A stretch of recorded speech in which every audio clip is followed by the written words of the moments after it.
మనం ఏది అడిగినా ఇస్తాడు ఎవడా. ఇప్పుడు అడగండి ఈ వాక్యాన్ని బట్టి, ప్రభువా నాకు నా బిడ్డల మనసు మార్చు, ప్రభువా నా భర్త మనసు మార్చు, ప్రభువా ఒకవేళ నేను నా మనసు మార్చుకోకుండా నీ ప్రేమ పొందుకోలేకపోతున్నానేమో, నా మనసు మార్చు, నా పరిస్థితులు మార్చు అని మీ దినాన్ని మనం అడిగితే ఆయన చేయడా?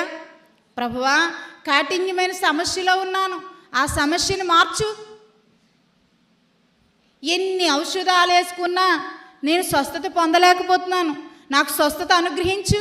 నీ కుమారుణ్ణే నా కోసం నీ ప్రేమతో అనుగ్రహించావు కదా, ఇవాళ నేను నీ స్వస్థత కోరుకుంటున్నాను, నీ గాయములో ఉన్న రక్త ప్రోక్షణ కోరుకుంటున్నాను, ఇప్పుడే నేను విడుదల పొందాలనుకుంటున్నాను, నువ్వు నాకు స్వస్థత అనుగ్రహించు.